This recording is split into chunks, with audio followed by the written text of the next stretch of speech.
Welcome to Your Creative Midlife. I'm Betsy Bush, and on this podcast, we're talking to people who at midlife, retirement, empty nestum, are seeking out and experiencing their creative passions and their artistic pursuits. And today I'm really happy to have someone who's really done well in this area. His name is John Kneapler. He's an artist who grew up in Miami, Florida, and now when he paints in the New York area, he's drawing on those memories of water and sky and changing weather. Just beautiful work that we'll see in a minute. He came to New York as a young person, going to school, and then he founded John Kneapler Design, which is a graphic design and branding company. And then he started painting, and we'll talk about his painting at the Art Students League in New York. Yes. And what it means to be an artist now at midlife. You've retired from your graphic design company. Yeah. So tell me what being an artist has meant for you. You went from being a graphic designer, something that was business-oriented, client-oriented, that sort of thing, and now you're painting for yourself. Tell us what that's like. Sure. Well, thank you for having me, Betsy. And yes, I grew up in Florida, and in my family, the motto was, how are you going to make a living? If you want to paint the bathroom. And my parents did not want me to be an artist. They were always, how are you going to make a living? And they would save everything I did and put it under the bed and say, well, you're going to be a doctor or a lawyer. And but they always knew I was talented and very, very creative. You know, I was always making things and doing things and thinking out of the box. And I did not even know what graphic design was. I didn't know you can make money doing art. And I went to Florida State for 2 years. My parents wouldn't let me go to New York at a high school. They thought I would live this secluded life and I, would be killed as soon as I got off the plane. As parents do, yes. They were very, very afraid of just New York City. And I went to Florida State and I met somebody at Florida State and he said, oh, I'm a package designer. And I said, what's that? He said, well, somebody has to design the ketchup bottle and they get paid handsomely for it. And somebody designs these logos and what's a logo? And I said, oh, I can do that. And I had a picture that I made in high school of an old house and I sent it to Pratt Institute and I got a scholarship to Pratt. And that was my ticket out of Florida. And I flourished at Pratt. I loved it and was so creative and so welcoming. And I had my first client in school was Pratt. Pratt hired me to design all their communications posters and brochures and things for alumni events and galas. And I started making money like within months that I was there. And I really enjoyed it. But I kind of dabbled in fine art that was completely separate at Pratt. I was in the communications department, and it was interesting because I didn't paint for many, many, many years. But a crazy part of the story is my father went in the hospital for a operation. It got botched up, and he died. And then my mother died 3 months later of a broken heart. My parents were inseparable. They never, ever stopped holding hands. It was beautiful, but I just started painting. I didn't know what to do. I had all this frustration and I started in my living room and I just went wild. And it was something I always wanted to do, but I also love business and making money and the intellectual stimulation of running a business and negotiating and marketing. And I've always been very marketing driven.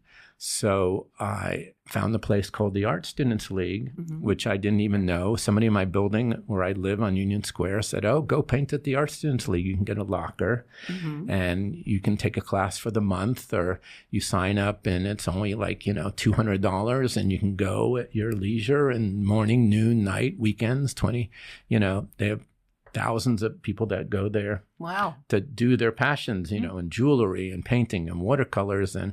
And I found a place I love. I almost cried when I walked in the door. I felt so at home. This is where I was meant to be. And I have not stopped. And it's like wonderful because I feel energized and I feel happy. And I always have to quote Jane Fonda, because she says, if you find your passion and do it with a like-minded community, you will add 7 years to your life. You have endorphins, you have enzymes, you have creativity. But if you have a book club, you have a writing club, you have a art-minded group, you just relax and you just feel comfortable, and it's a wonderful, wonderful thing to have that passion that you can pursue.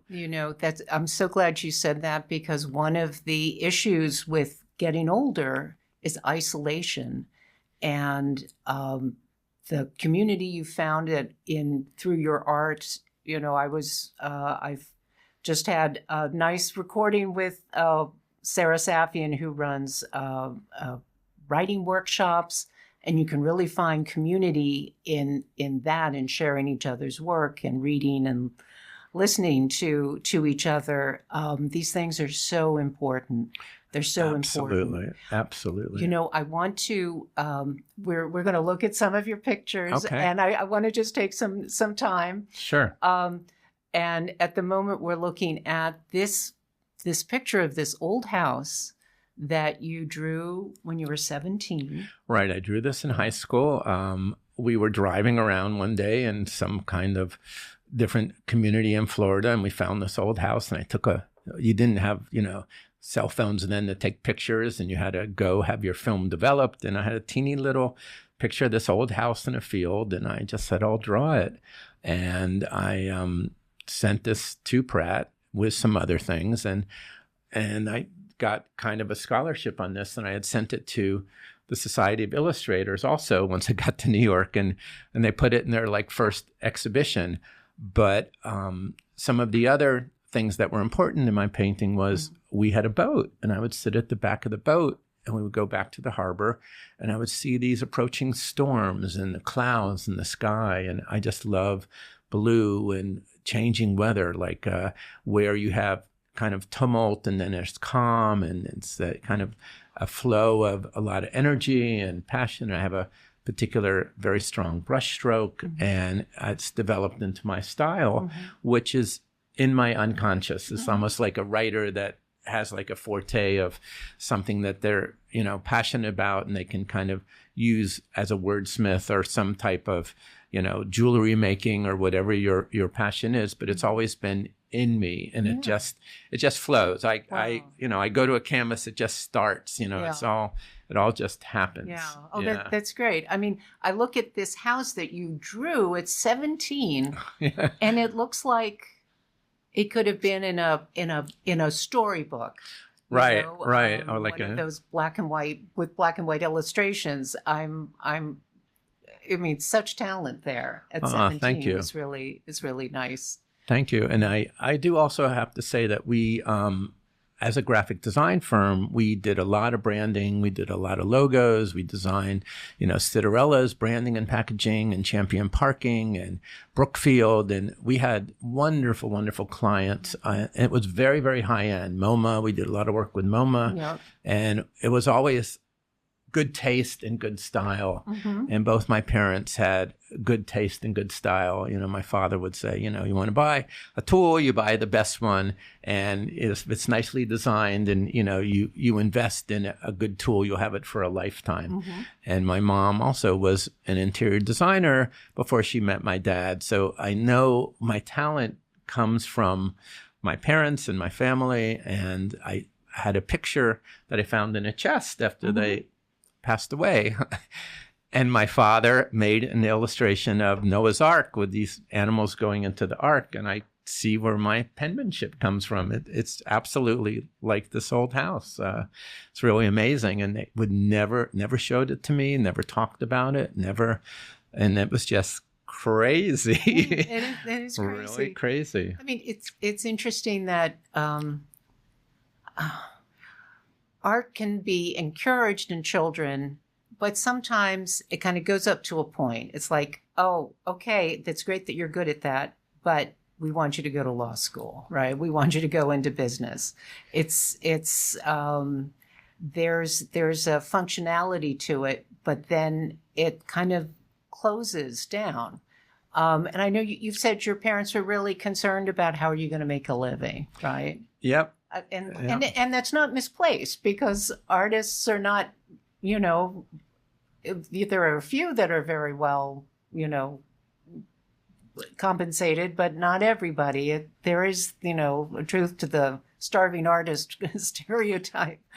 Yes. And it's also important, I found, to do both. I kept painting and I kept the design firm for many years. And I really enjoyed doing both. And it started where I took like a month off and I was just painting and I wasn't happy. I missed the business. I missed my kind of clients and friends. And, it's kind of, important to do art so you don't have to worry about if you don't sell a painting and the anxiety of financial things.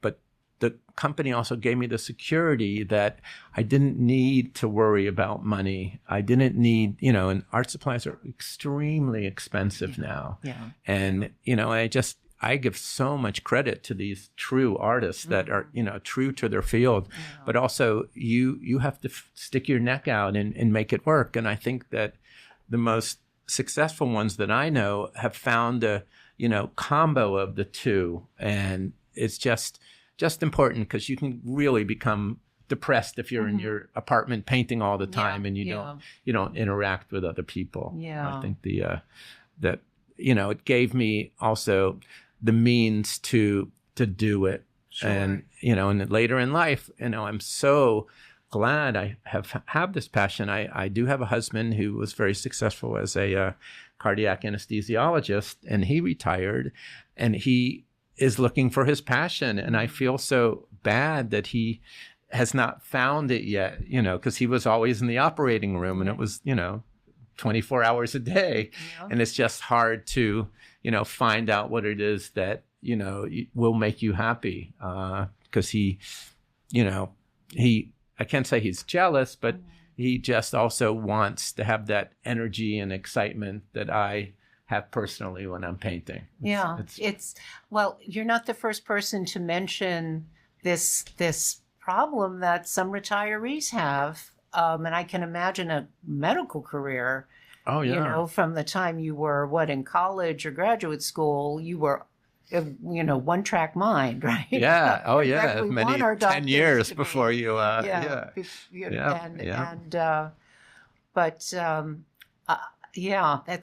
a tough one, right? How do you, music, writing, gardening, even, yes, bird watching or travel, whatever. Yep. French lessons are just, cooking, baking, right? There's a lot out there.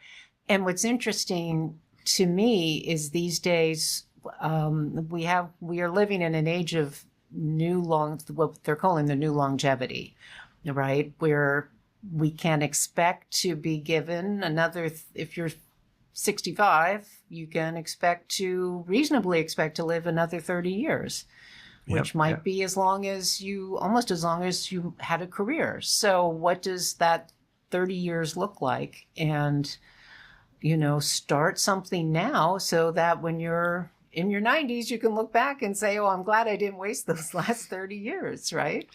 And also with art, particularly, you make something tangible. You have a product, or you take ceramics, or you write something. You have something in your hand, and it's wonderful. It's not like it was fleeting that much. Right.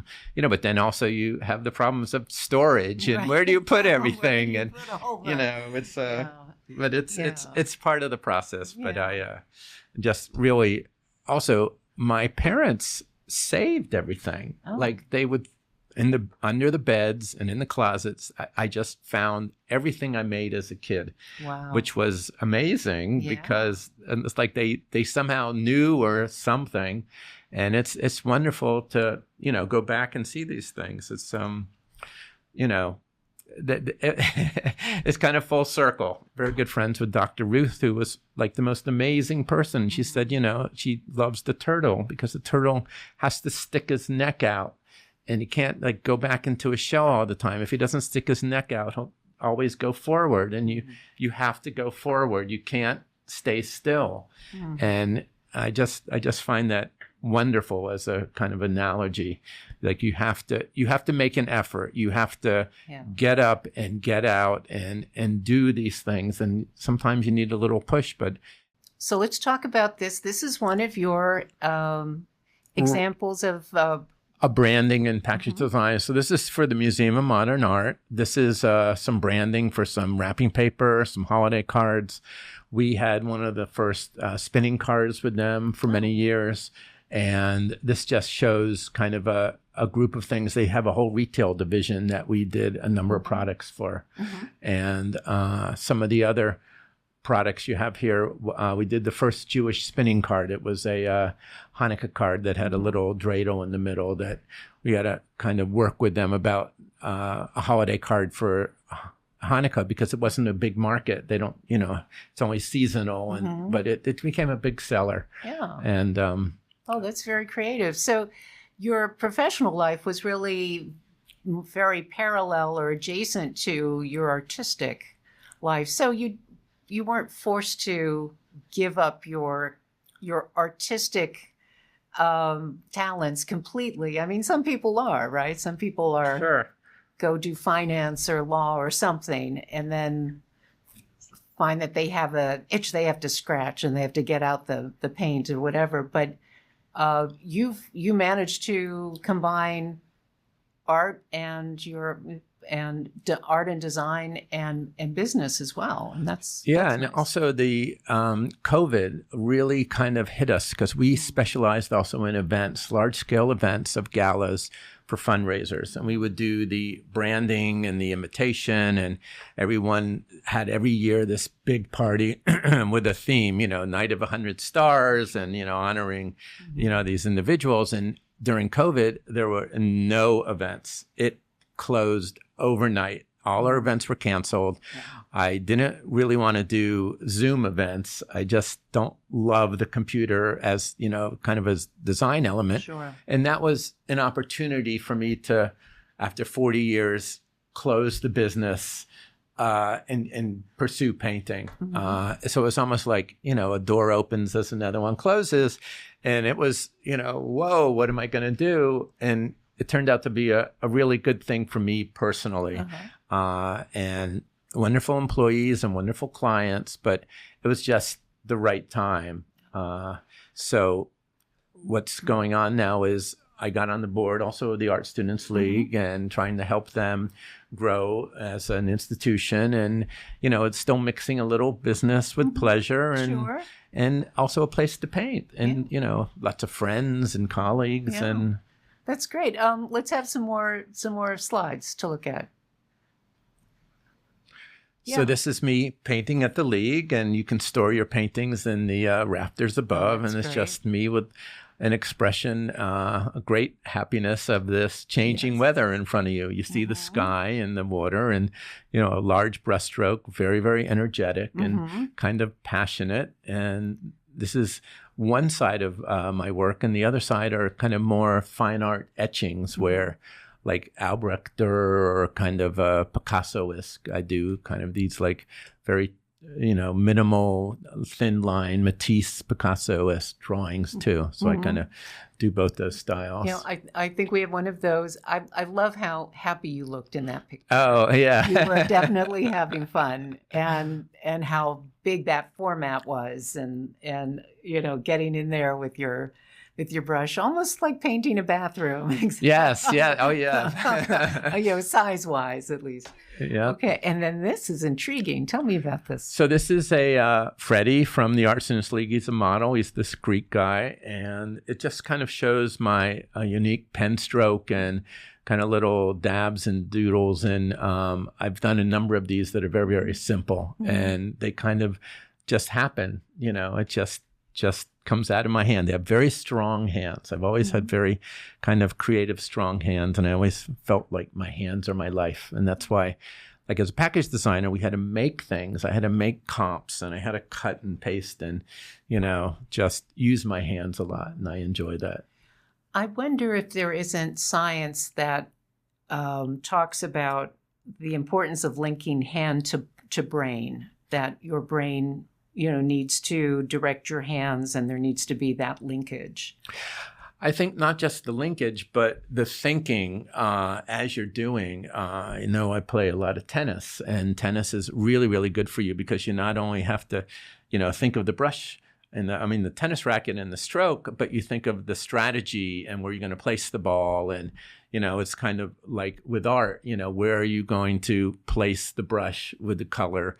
And I think that it's a combo of creativity in your brain that stimulates the thinking process, because that's one of the secrets, I think, of like with Alzheimer's and other products that happen. You have to exercise your brain. Your brain is a muscle, and you have to, give it a little zets, to do that. And I commend a lot of writers because it really. When I'm writing, my brain almost hurts sometimes because like you're searching for that, connection in your brain to come up with the right word, or you're connecting in a painting, the right color and, the right stroke. And I think that it's a part of that whole process of, keeping busy and keeping engaged. Yes. And, the brain is a very powerful thing. It's great to feel also that you have the ability to do that, or the freedom to do that. I think a lot of people sometimes are afraid of not being immediately great at something. Yes. Did you find that that there was a learning process even at your stage? Yeah. My paintings that I made in the beginning were a little bit of a mess, and I have developed my style over a long period of time. Now I'm mature and confident and, know my color combinations. And it was a process. And it also has developed it. I kind of go back to my husband because he is a perfectionist, and he won't do things because he says, I'm not going to be the best at it. I've always was the best at everything. Sure. And I'm, it's just nobody's the best. Yeah. Nothing's perfect. If you get, a result that's 80%, sometimes it's plenty.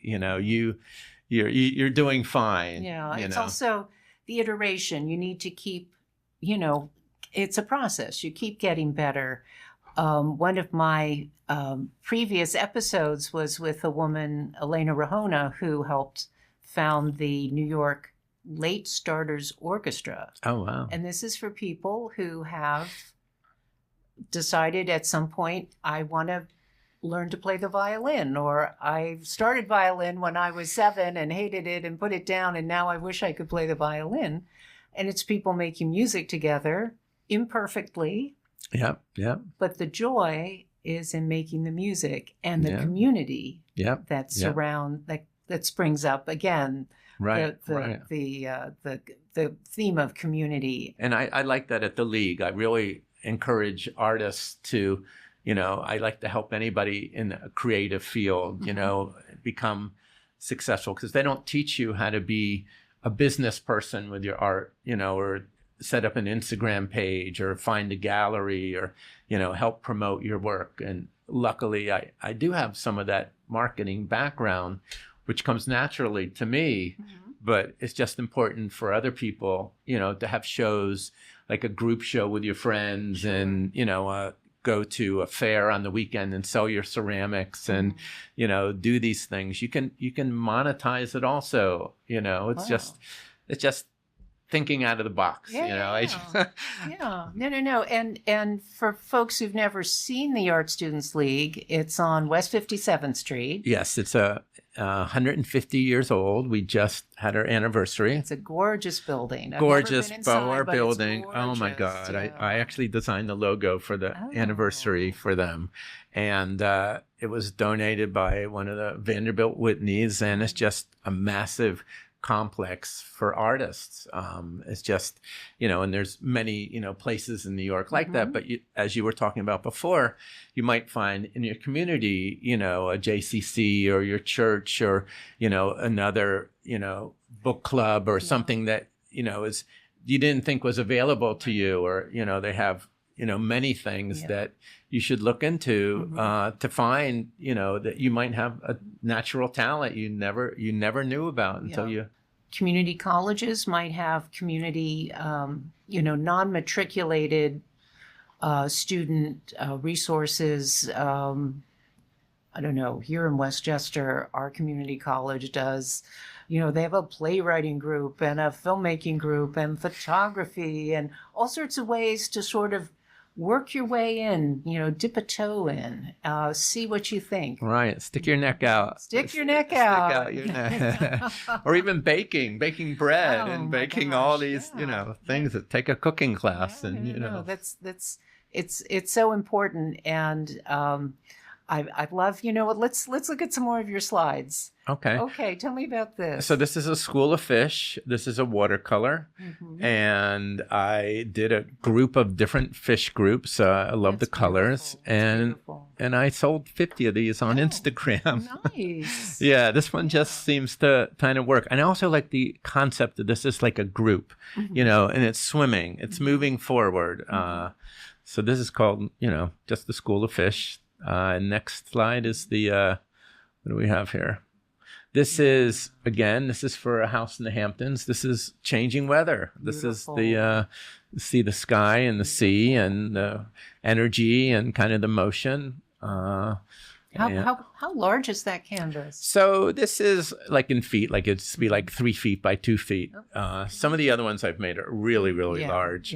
Some are like 10 feet by 6 feet. But this is like color. I love color. It's called a color field painter. And I'm just attracted to, certain colors and happy, light, pleasing, calming.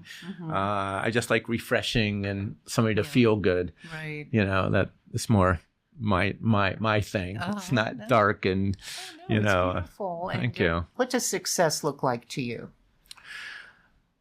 Success to me is actually being satisfied, and I do like gratification and kind of acceptance and things that I feel emit a response. I like when somebody likes something and they get a visceral response and they connect to it.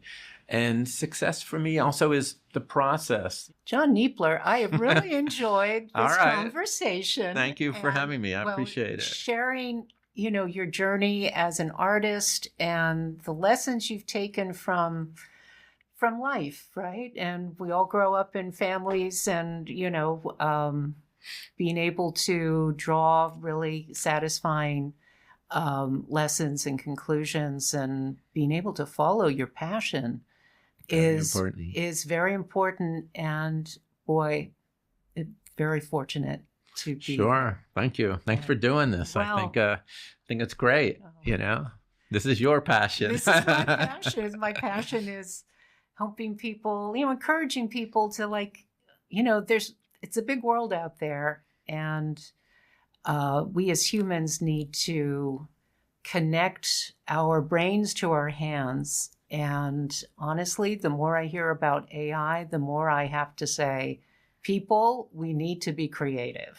Absolutely. We need to create our own stuff, whether it's good or whether it's not good. It's, it's important to be to be creative in all Absolutely. aspects of our lives. So, Yes. Great. Thanks again. Thanks.